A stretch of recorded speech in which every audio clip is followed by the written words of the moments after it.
Chapter 3. I arrive at the Winchester home the next morning after Nina has already dropped Cecilia off at school. I park outside the middle gate surrounding their property. I've never been in a house that was protected by a gate before, much less lived there, but the swanky Long Island neighborhood seems to be all gated houses. Considering how low the crime rate is around here, it seems like overkill, but who am I to judge? Everything else being equal, if I had a choice between a house with a gate and a house with no gate, I'd pick the gate too. The gate was open when I arrived last week, but today it's closed, locked apparently. I stand there a moment, my two duffel bags at my feet, trying to figure out how to get inside. There doesn't seem to be any sort of doorbell or buzzer, but that landscaper's on the property again, crouched in the dirt, a shovel in his hand. "Excuse me," I call out. The man glances over his shoulder at me, then goes back to digging. Real nice. "Excuse me," I say again, loud enough that he can't ignore me. This time he slowly gets to his feet. He's in absolutely no hurry as he ambles across the giant front lawn to the entrance to the gate. He pulls off his thick rubber gloves and raises his eyebrows at me. This time he slowly gets to his feet. He's in absolutely no hurry as he ambles across the giant front lawn to the entrance to the gate. He pulls off his thick rubber gloves and raises his eyebrows at me. "Hi," I say, trying to hide my annoyance with him. "My name is Millie Calloway, and it's my first day working here. I'm just trying to get inside because Miss Winchester is expecting me." He doesn't say anything. From across the yard, I had only noticed how big he is. At least a head taller than me with biceps the size of my thighs, but up close, I realize he's actually pretty hot. He looks to be in his mid-30s with thick jet black hair from exertion, olive skin, and rugged good looks. But his most striking feature is his eyes. His eyes are very black, so dark I can't extinguish the pupil from the iris. Something about his gaze makes me take a step back. "So, can you help me?" I ask. The man finally opens his mouth. I expect him to tell me to get lost or show him some ID, but instead he lets loose with a string of rapid Italian. I think it's Italian. I can't say I know a word of the language, but I saw an Italian movie with subtitles when it sort of sounded like this. "Oh," I say when he finishes his monologue. "So, no English?" "English?" he says in a voice so heavily accented it's clear what the answer is. "No. No English." Great. I clear my throat trying to figure out the best way to express what I need to tell him. So I pointed to my chest. "I am working for Mrs. Winchester," I point to the house, "and I need to get inside." Now I point to the lock in the gate. "Inside." He just frowns at me. Great. I'm about ready to dig up my phone and call Nina when he goes off to the side, hits some sort of switch, and the gates swing open almost in slow motion. Once the gates are open, I take a moment to gaze up at the house that will be my home for the foreseeable future. The house is 2 stories plus the attic, sprawling over what looks like about the length of a city block in Brooklyn. It's almost blindingly white, possibly freshly painted, and the architecture looks contemporary, but what do I know? I know it just looks like the people living here have more money than they know what to do with. I start to pick up one of my bags, but before I can, the guy picks up both of them without even grunting them and carries them to the front door for me.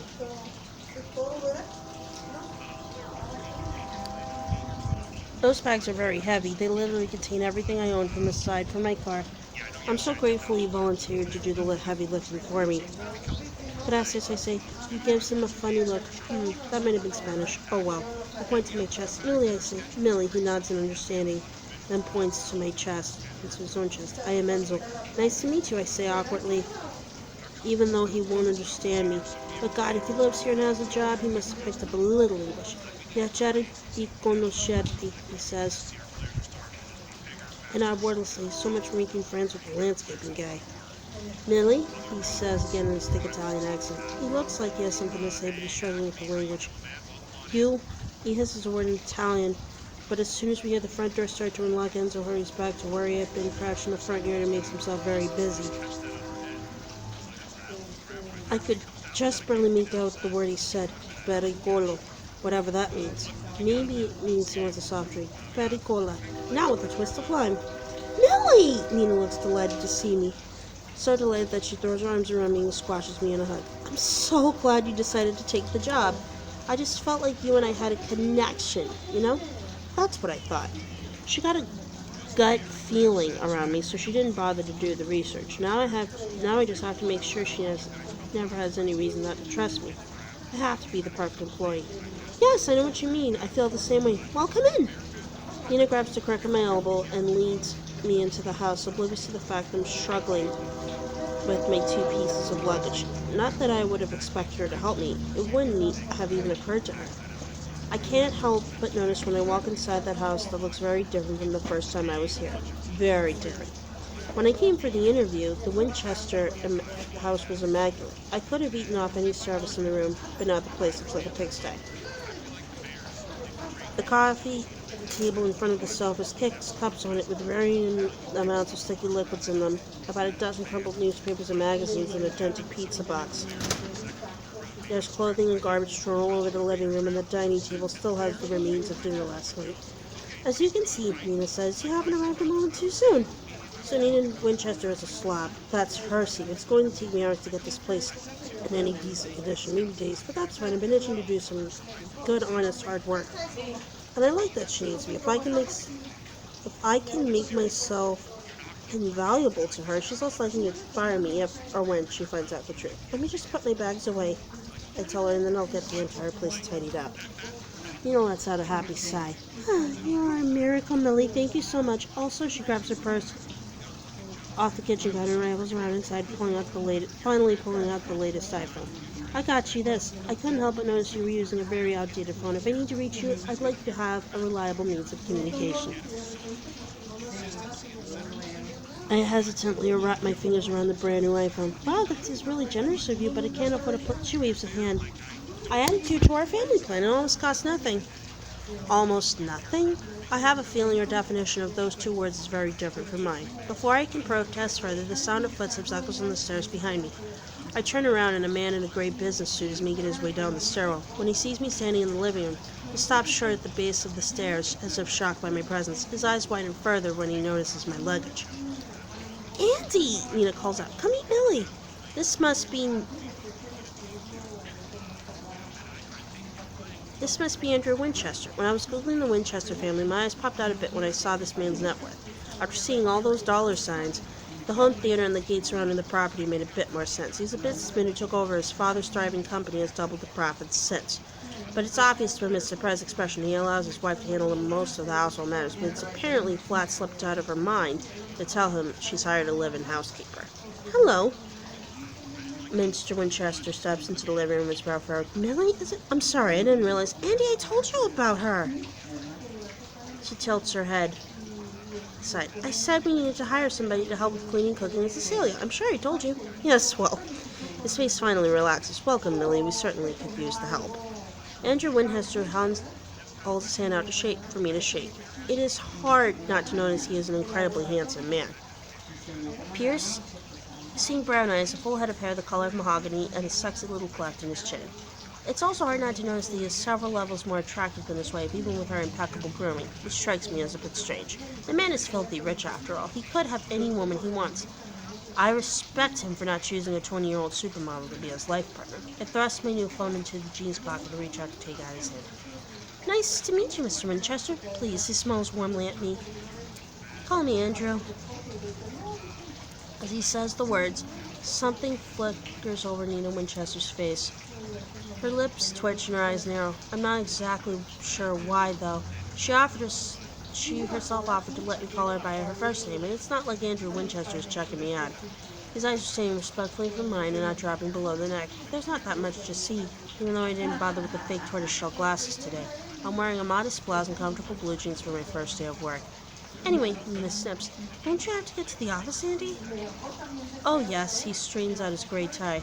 I've got a meeting at 9:30 in the city. I better hurry. Andrew gives Nina a lingering kiss on the lips and squeezes her shoulder. As far as I can see, they are quite happily married, and Andrew seems pretty down to earth for a man whose net worth is 8 figures after the dollar sign. Sweet Abby blows her a kiss from the front door. This is a man who loves his wife. Husband seems nice to say to Nina as the door slams shut. The dark, suspicious look returns to her eyes.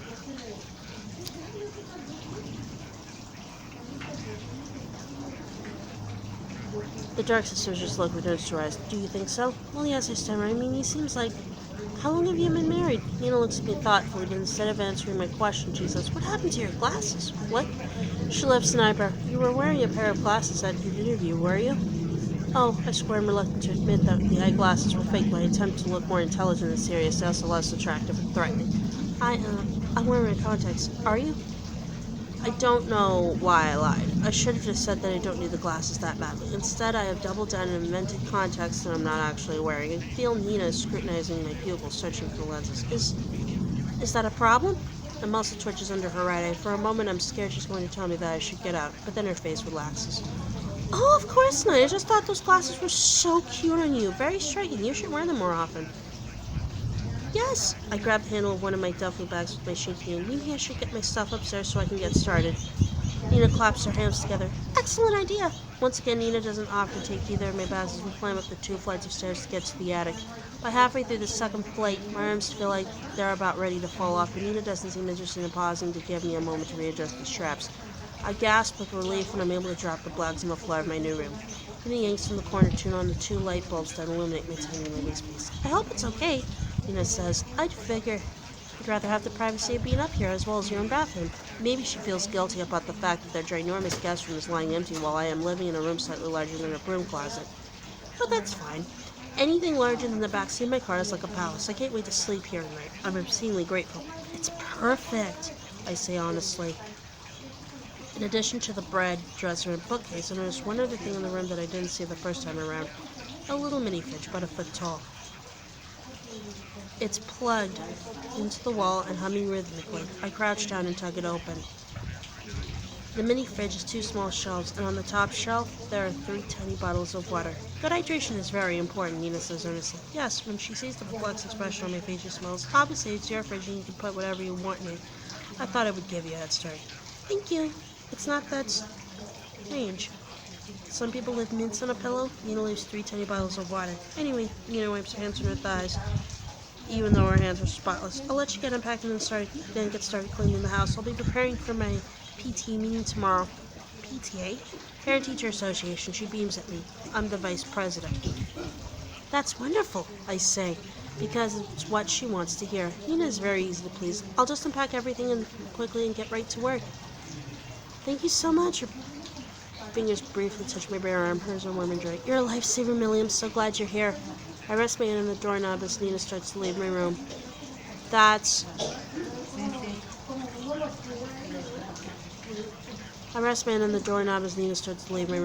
And that's when I notice it. What's been bothering me about this room from the moment I first walked in here, a sick feeling washes over me. Nina? Why? I clear my throat. Why is the lock to this bedroom on the outside rather than the inside? Nina peers down at the doorknob as if noticing it for the first time. Oh, I'm so sorry about that. We used to use this room as a closet, so obviously we wanted to lock it from the outside, but then I converted it into a bedroom for the hired help, and I guess we never switched the lock. If somebody wanted, they could easily lock me in here. And there's only that one window looking out at the back of the house. This room could be a death trap. But then again, why would anyone want to lock me in here? Could I have the key to a room? I asked. She shrugs. I'm not even sure where it is.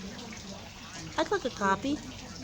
Her light blue eyes narrow at me. Why? What do you expect to keep in your room that you don't want us to know about?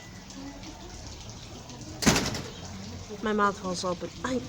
Nothing, but Nina throws her head back and laughs. I'm just kidding. It's your room, Millie. If you want a key, I'll get you one. I promise. Sometimes it feels like Nina has a split personality. She flits from hot to cold so rapidly. She claims she was joking, but I'm not so sure.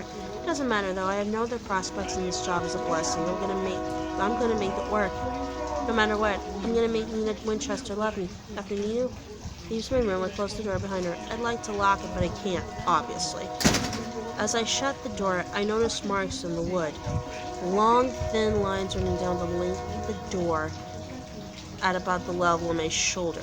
I run my fingers over the indentations. They almost seem like scratches, like somebody was scraping at the door,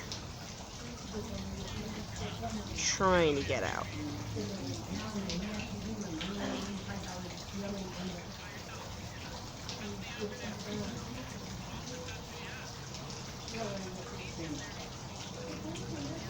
No, that's ridiculous. I'm being paranoid. Sometimes old wood gets scratched up. It doesn't mean anything ominous.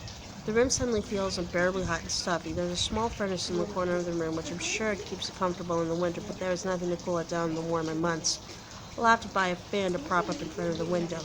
Even though it's way larger than my car, it's still a very small space. I'm not surprised they use this as a storage closet. I look around, opening the drawers to check their size. There's a little closet within the room with just barely enough space to hang up my few dresses. The closet is empty except for a couple of hangers and a small blue bucket in the corner.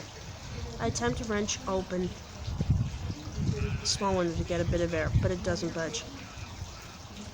I squint my eyes to investigate more closely and run my finger along the frame of the window. It looks like it's been painted into place.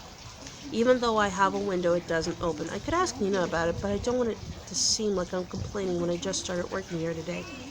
Maybe next week I could mention it. I don't think it's too much to hope for, to have one working window. The landscaping guy Enzo is in the backyard now. He's running the lawnmower back there. He pauses for a moment to wipe sweat from his forehead with his muscular forearm. And then he looks up. He sees my face through the small window and he shakes his head, just like he did the first time I met him. I remember the word he hissed at me in Italian before I went into the house. Pericolo. I take my brand new cell phone out of my pocket. Jump screams alive at my touch, filling with little icons for text messaging calls and the weather. These sorts of phones were not ubiquitous back at the start of my incarceration. I haven't been able to afford one since I got out, but a couple of girls had one at the halfway houses where I went when I first got out, so I sort of know how to use them. I know which icon brings up the browser. I tap into the browser window, translate pericolo. The signal must be weak up here in the attic, but because it takes a long time, almost a minute has gone by when the translation of pericolo finally appears on the screen of my phone. Danger.